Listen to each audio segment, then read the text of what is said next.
La Oficina de Naciones Unidas contra la Droga y el Delito ha venido apoyando el punto 3 en el tema de negociación de La Habana, referente al apoyo que nos ha pedido el gobierno de Colombia y los negociadores en La Habana de apoyar el Foro Nacional de Cultivos Ilícitos y un foro regional que hiciéramos en San José del Guaviare. La relatoría de eso ya está en La Habana y vamos a enviarla a Indepaz para que la incorporen entre la documentación del tema. Otro tema que hemos estado apoyando es que los negociadores en La Habana nos ha pedido un apoyo más técnico en el sentido de ayudar a caracterizar el problema, la situación actual del fenómeno de cultivos ilícitos. Entonces yo traje la misma presentación que llevamos a La Habana, en el cual lo que queríamos era simplemente dar unos datos, unas tendencias y poder con eso ayudar a presentar y aterrizar este problema de los cultivos ilícitos en el país. Pues como ustedes saben, las cifras de cultivos ilícitos en Colombia han venido mostrando una reducción sostenida. Hubo una época entre el 2002 y el 2010 que parecía que el tema se había quedado en ese nivel, pero en los últimos años ha aumentado la reducción del cultivo ilícito, siendo un tema importante de resaltar a nivel internacional, porque Colombia en el año 2000 llegó a tener cerca de 162.000 hectáreas de coca, lo que representaba casi el 80% de la producción de la cocaína del mundo, y hoy estamos alrededor de 48.000 hectáreas. Sobre el por qué ahora podemos pensar y hablar. El tema de los cultivos ilícitos en Colombia es diferente al resto del mundo. Los cultivos ilícitos en Colombia no están focalizados en una, dos o tres regiones como el resto de países que producen drogas. En Bolivia hay dos zonas, Yungas, Chapare, en Perú está Alto Guayaga, Bajo Guayaga, Valle Apurímac, en Tailandia estaba en el norte, en los Highland Mountains y así sucesivamente. Colombia no, en Colombia es un país de 32 departamentos, de los cuales en 23 se detectó coca y en 6 amapola. Entonces el fenómeno es mucho más, implica un análisis mayor que el del tema de focalización. En el último censo, todos los departamentos mostraron algún nivel de reducción, salvo 3 departamentos, Caquetá, Chocó y Norte de Santander, donde se presentó una tendencia hacia arriba. Los datos también de producción de cocaína muestran una evolución hacia el descenso.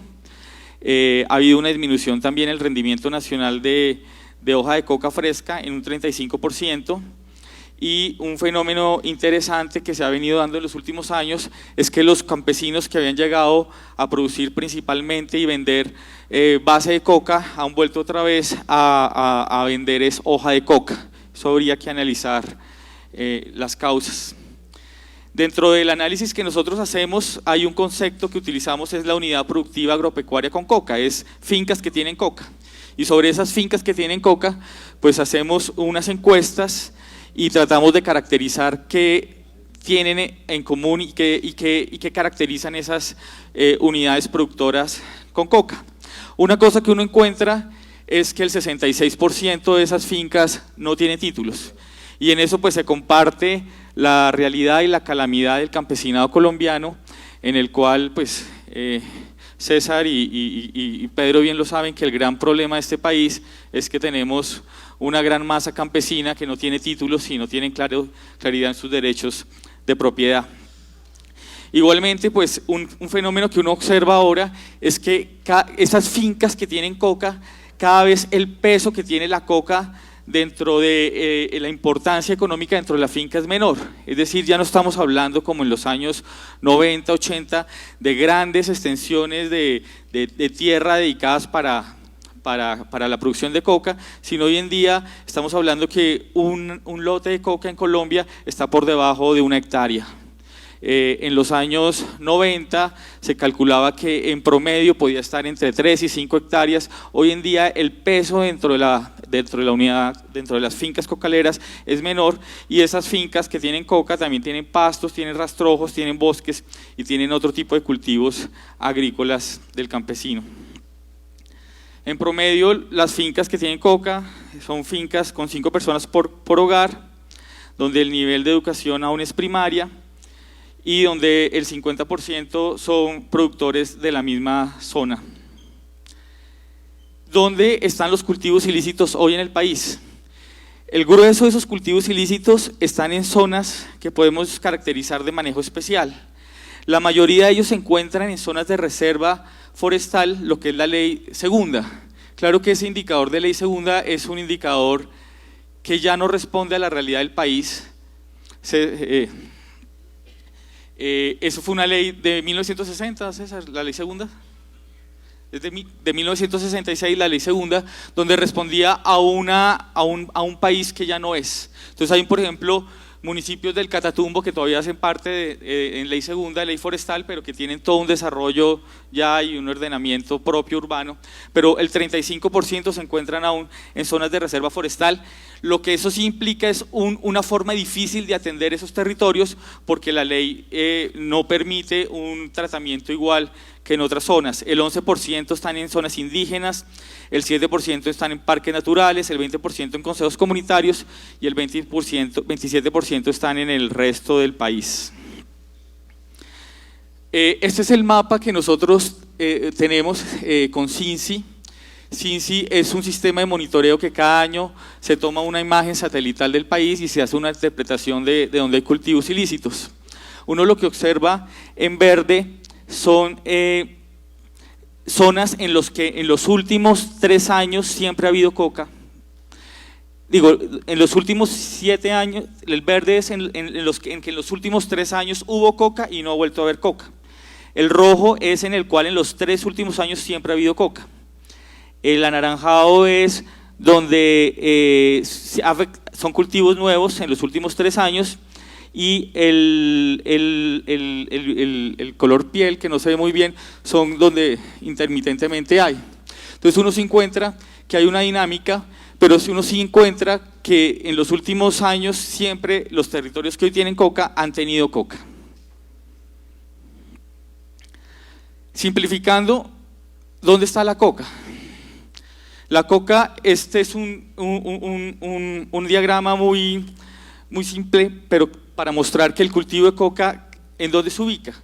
No se va más allá de la selva, porque necesita unos mínimos para poder instalarse, necesita un río para poder llegar, necesita algún nivel de comunicación para introducir precursores, para hacer movilización. La coca en zonas de muy selva no puede estar, porque de todos modos se necesita que alguien trabaje ese cultivo.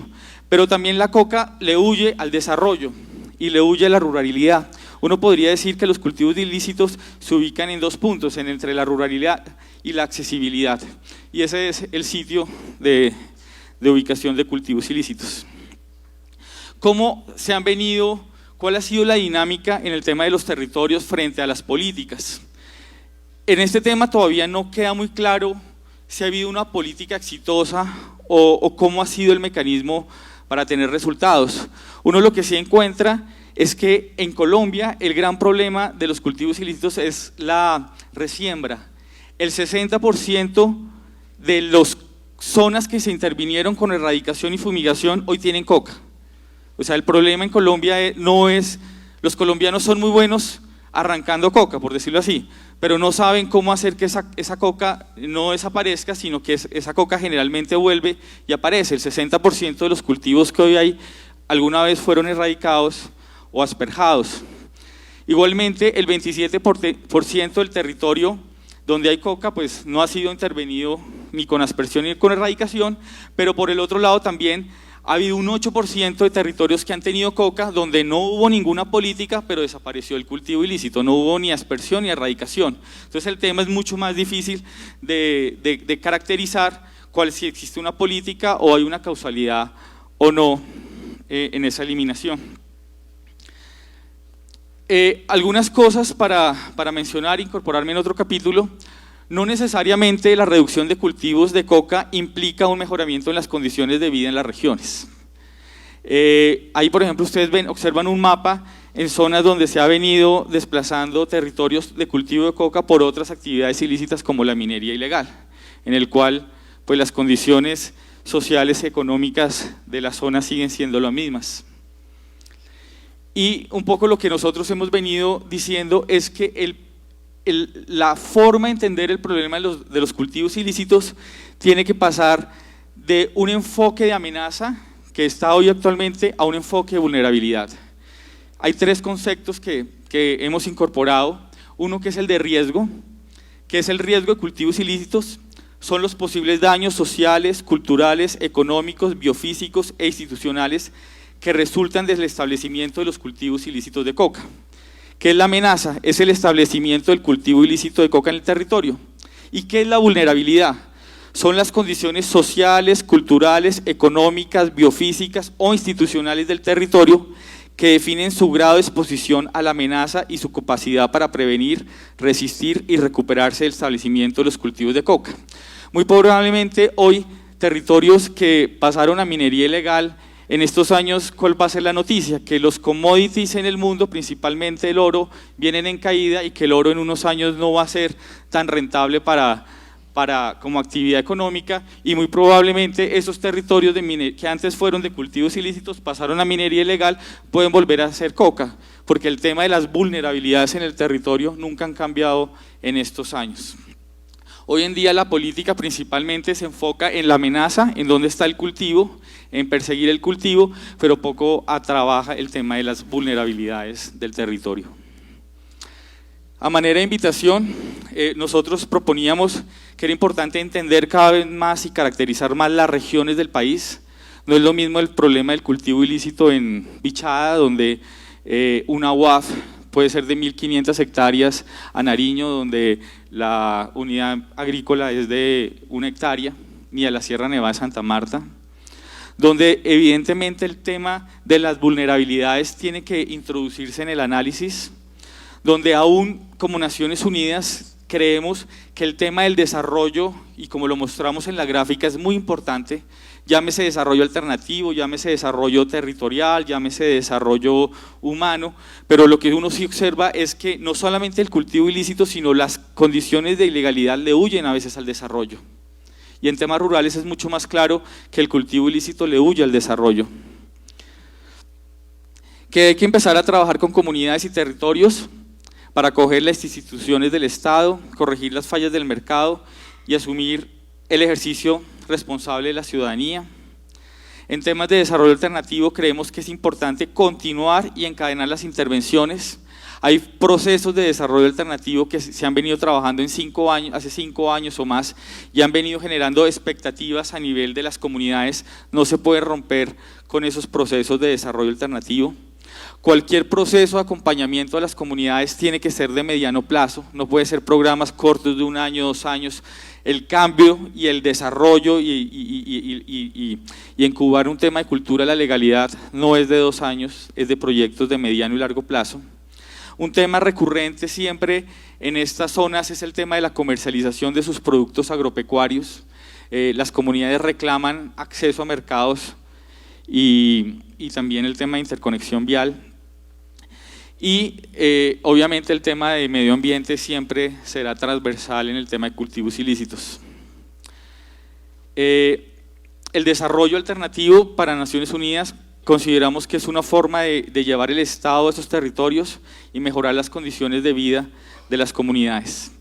Eso es mi presentación y luego después de los colegas podemos conversar un poco más. Gracias.